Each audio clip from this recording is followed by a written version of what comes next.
حدیث مبارکہ کا مفہوم ہے کہ حضرت سیدنا جبرائیل امین علیہ السلام نے ایک روز حضور نبی اکرم نور مجسم شفیع معظم صلی اللہ علیہ وآلہ وسلم کی بارگاہ میں عرض کی کہ اے محبوب، ایک چیز اللہ نے آپ کی امت کو ایسی عطا کی ہے کہ اس سے پہلے اللہ نے کسی امت کو یہ چیز عطا نہیں فرمائی۔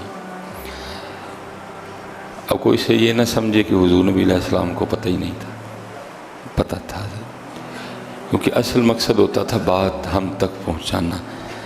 اگر جبرائیل امین علیہ السلام بات ہی نہ کرتے تو بات ہم تک کیسے آتی ہے؟ عرض کی محبوب، ایک چیز ایسی عطا کی ہے جو اس سے پہلے کسی امت کو عطا نہیں کی گئی۔ تو حضور نبی علیہ السلام نے فرمایا جبرائیل امین علیہ السلام، اے جبرائیل کیا؟ تو جبرائیل امین علیہ السلام عرض کرتے ہیں محبوب، جو اللہ نے قرآن میں کہا ہے نا فَاذْكُرُونِي أَذْكُرْكُمْ، تو میرا ذکر کر میں تیرا چرچا کروں گا۔ ٹھیک ہے جی، دوسرا پارہ سورہ بقرہ، فَاذْكُرُونِي أَذْكُرْكُمْ، تو میرا ذکر کر میں تیرا چرچا کروں گا۔ یہ صرف آپ کی امت کو کہا، اس سے پہلے کسی کو نہیں کہا ہے۔ لیکن دکھ کی بات یہ ہے ہم تو بھول گئے ہیں۔ فَاذْكُرُونِي، تو میرا ذکر کر، اذکرکم، میں تیرا چرچا کروں گا۔ اس لیے حضرت راج ذکر کر لو آج، بگڑیاں بن جائیں گی، معاملے سور جائیں گے سارے۔ میں آپ کو سچ کہہ رہا ہوں حضرت، ذرا فَاذْكُرُونِی کا مزہ لے کے تو دیکھو حضرت، پھر اذکرکم کا مزہ بھی لینا حضرت، دونوں کا اپنا اپنا مزہ ہے۔ لوگ کہتے ہیں نا جی وہ داتا صاحب، اصل میں ساری زندگی فَاذْكُرُونِی رہا حضرت، اور اب جو آپ وہاں دیکھ رہے ہیں نا وہ اذکرکم ہے حضرت۔ ہم تو اتنے بے حس لوگ ہیں، ہمارے پاس تو اپنے والدین کے لیے ٹائم نہیں ہے، تو داتا حضور کون جاتا ہے حضرت؟ جاتا کوئی نہیں، وہ بھیجتا، جاؤ وہاں پہنچو تاکہ میں لوگوں کو دکھاؤں جو اپنی زندگی میں میرے اور میرے محبوب سے وفا کرتا ہے تو ہم بھی پھر اس کو اس طرح عزتیں دیا کرتے ہیں۔ یہ فَاذْكُرُونِی أَذْكُرْكُمْ، سب ٹھیک ہو جائے گا حضرت، صرف فَاذْكُرُونِی کا رنگ لائیں حضرت۔ میں اس دن بھی پروگرام میں کہہ رہا تھا، یہ کوشش کیا کریں حضرت جی، دعا کسی سے لیں یا نہ لیں، لیکن کسی سے بد دعا نہ لیا کریں حضرت، یہ میری بات یاد رکھیں۔ دعا لیں نہ لیں وہ ایک علیحدہ ایشو ہے، لیکن کوشش کیا کریں کسی سے بد دعا نہ لیا کریں۔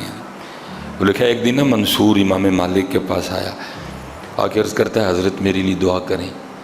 فرمایا میں تو دعا کر دوں گا، لیکن جو سارا دن تو غریبوں کی بد دعائیں لیتا ہے میں اس کا کیا کروں حضرت؟ یہ دھیان رکھنا، دعا لینا نہ لینا وہ ایک علیحدہ ایشو ہے، لیکن بد دعا نہ لینا کسی کی۔ حضرت جی اللہ معاف فرمائے، ہم سارے وہ بیٹھے ہیں کہ جو گھر سے باہر ہے وہ تو باہر رہا حضرت، ہمارے گھر میں بڑی ایسی چیزیں ہیں جو روز اللہ کی بارگاہ میں ہماری شکایت کرتی ہیں۔ اب دیکھیں نا حضرت جی، بڑی معروف روایت ہے، محبوب علیہ السلام فرماتے ہیں جو اپنی زندگی میں سورہ ملک کا عامل ہوگا نا، ٹھیک ہے جی، جو روٹین سے سورہ ملک ہر شام پڑھتا ہوگا، 29واں پارہ شروع ہو رہا ہے، تبارک الذی بیدہ الملک وہو علی کل شیء قدیر۔ کوئی آپ کو 2 گھنٹے نہیں لگیں گے پڑھتے ہوئے، زیادہ سے زیادہ بھی حضرت جی 10 منٹ، اگر آپ بڑے اچھے انداز سے بھی پڑھتے ہیں اس کو تو 10 منٹ سے زیادہ آپ کو نہیں لگیں گے۔ محبوب فرماتے ہیں جو اپنی زندگی میں اس کا عامل ہوگا نا، تو جو اس کا عامل ہوگا اگر آگے جا کے کوئی معاملہ بگڑ گیا، نیکیاں کم پڑ گئیں، گناہ زیادہ ہو گئے، حضرت جی کسی چھوٹی نیکی کو بھی چھوٹا نہ جانے، اس کو بھی سمیٹ لیا کریں حضرت، کیونکہ کل تول ہونا ہے حضرت۔ فَأَمَّا مَنْ ثَقُلَتْ مَوَازِينُهُ فَهُوَ فِي عِيشَةٍ رَاضِيَةٍ، جس کی نیکیاں زیادہ ہو گئیں کرم ہو جائے گا۔ وَأَمَّا مَنْ خَفَّتْ مَوَازِينُهُ فَأُمُّهُ هَاوِيَةٌ، جس کی نیکیاں کم پڑ گئیں، اللہ معاف فرمائے گناہ زیادہ ہو گئے تو پھر اس کے لیے حاوی ہے حضرت۔ چھوٹی نیکی کو بھی حقیر نہ جاننا کریں، یہاں تک اگر راستے میں کیلے کا چھلکا پڑا ہے نہ ہچکچایا کریں اس کو اٹھانے میں، اگر راستے میں کوئی اینٹ پڑی ہے، کوئی پتھر پڑا ہے، ہو سکتا ہے کل حضرت اسی نیکی سے کام بن جائے حضرت۔ ہاں سمیٹا کریں نیکیاں، ان کو نہ میاں صاحب کہتے نہیں لوئے پر لے کڑیے، اجے تو پانڈا پرنا، ڈھیر لگا نیکیوں کا حضرت جی، ہم اسی طرح چھوڑ کے گزر جاتے ہیں۔ ایک نیکی کو قیمتی جانو حضرت. ہو سکتا ہے کل کس سے بات بن جائے حضرت. حدیث پاک کا مفہوم ہے اگر کوئی رہ گیا نا بات نہ بن سکی تو اگر وہ شخص سورہ ملک عامل ہوا, سورہ ملک پڑھنے والا ہوا, تو پھر کیا ہوگا؟ بابو فرماتے ہیں سورہ ملک اللہ کی بارگاہ میں اس بندے کے لیے نہ جھگڑا کرے گی, یا اللہ یہ تو مجھ سے زندگی میں پیار کرتا تھا, یہ تو روز میری تلاوت کرتا تھا. تبارک الذی بیدہ الملک وہو علی کل شیء قدیر, یہ تو روز مجھے پڑھتا تھا. الذی خلق الموت والحیاۃ لیبلوکم ایکم احسن عملا وہو العزیز الغفور. یہ تو روز مجھے پڑھتا تھا.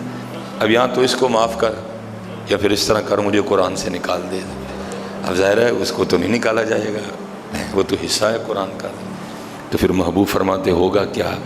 صرف سورہ ملک کی تلاوت کی برکت سے اس بندے کو معاف کر دیا جائے گا.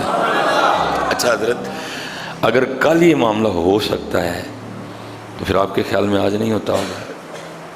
ہمارے گھر میں وہ جو سورہ یاسین پڑھی ہے اس کو کبھی ہم نے کھول کے دیکھا ہی نہیں ہے حضرت. اس کے اوپر اتنی دھول پڑی ہے حضرت. میں کل نا لاہور نکاح پڑھانا تھا ایک, میں وہ بس کیا کریں حضرت جی, وہ سلسلہ تھا جو بھی, میں نے حضرت جی مسجد میں جانا ہی بہتر سمجھا حضرت. میں نے کہا چلو اس بہانے شاہ پڑھ لوں گا, تو انہوں نے جو کرنا ہے کرانا ہے, بڑا پیار والا دوست ہے, اس نے خواہش کی میری بیٹیوں کا نکاح پڑھا دیں, تو چلو مسجد میں جانا بہتر ہے. تو حضرت جی میں جب مسجد میں گیا نا تو نماز پڑھ کے میں بیٹھا, تو وہ جو قرآن پاک پڑھا تھا نا معراج حال کی مسجد میں, اس کے اوپر اتنی دھول پڑی تھی, اور وہ دھول بتا رہی تھی کہ عرصہ ہی گزر گیا مجھے کسی نے ہاتھ لگا کے دیکھا ہی نہیں ہے. بہرحال وہ ارادہ تو یہ تھا کہ سورہ یاسین بھی پڑھی تھی, کچھ اور بھی پڑھا تھا کہ سب کی صفائی کرتا ہوں, لیکن اتنی دیر میں وہ احباب آ گئے جی نکاح کا ٹائم ہو. لیکن پھر میں نے وہ قرآن کریم کھول کے نا تو اللہ نے توفیق دی, میں نے سورہ ملک پڑھی. تو حضرت میرے گھر میں وہ جو قرآن کریم پڑھا ہے اس کو زمانہ ہو گیا مجھے کھولے ہوئے. سچ بتانا یار, کیا وہ روز اللہ کی بارگاہ میں میرا گلہ نہیں کرتا ہوگا جب وہ قرآن کریم دیکھتا ہوگا کہ بھائی موبائل چھوڑتا ہی نہیں, جیو چھوڑتا ہی نہیں, ایکسپریس چھوڑتا نہیں, اللہ سارا جھوٹ بول رہے ہیں. تو میں تو وہ ہوں جو ہو گیا وہ بھی بتاؤں گا, جو ہو رہا ہے وہ بھی بتاؤں گا, جو ہونے والا ہے وہ بھی بتاؤں گا. ابو کہ میں ابتدا میں اپنا تعارف کروا رہی ہوں. الف لام میم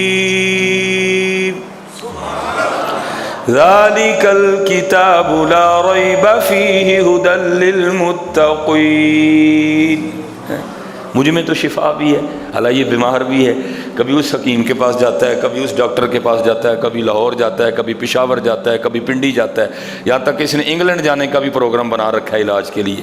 لیکن میں تو وہ ہوں جس کے لیے اللہ پاک خود فرما رہے ہیں وَنُنَزِّلُ مِنَ الْقُرْآنِ مَا هُوَ شِفَاءٌ وَرَحْمَةٌ لِّلْمُؤْمِنِينَ. میں رحمت بھی ہوں, میں شفا بھی ہوں. ٹی وی چھوڑتا نہیں, مجھے کھولتا ہی نہیں. سچ بتاؤ حضرت, نہیں گلا کرتا ہوگا روز قرآن, روز اللہ کی بارگاہ میں ہماری شکایت نہیں لگاتا ہوگا حضرت. وہ جو ہمارے گھر میں وہ 5 سورہ پڑھا ہے, جو ہمارے گھر میں سورہ رحمان پڑھی ہے, جو ہمارے گھر میں درود تاج پڑھا ہے, وہ جو ہمارے گھر میں درود لکھی پڑھا ہے, جو ہمارے گھر میں اتنی تسبیحاں پڑھی ہیں جس پہ کبھی پڑھا ہی کسی نے کچھ نہیں, وہ جو ہمارے گھر میں ڈھیر لگ گیا مصلوں کا جس پہ ہم نے کبھی کچھ پڑھا ہی نہیں ہے, جس کی اتنی شکایتیں روز رب کی بارگاہ میں لگے, مصلی اس کی شکایت لگائے, تسبیح اس کی شکایت لگائے, سورہ یاسین اس کی شکایت لگائے, قرآن اس کی شکایت لگائے, تو پھر سچ بتانا اس کے گھر میں سکون ہوگا؟ اس کے گھر میں کہاں سکون آئے گا؟ اس کے رزق میں کیسے برکت آئے گی؟ اس کی اولاد اس کی کیسی فرما بردار بنے گی؟ نہیں حضرت. فَاذْكُرُونِي, عرض کی محبوب ایک چیز آپ کی امت کو اللہ نے ایسے دی ہے جو اس سے پہلے کسی کو نہیں دی. فرمایا جبرائیل کیا؟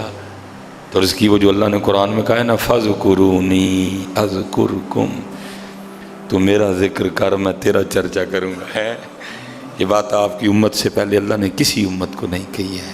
او بھائی امت آؤ یار مزہ لو, فَاذْكُرُونِي, اور پھر اذکر کے مزے تم خود دیکھنا.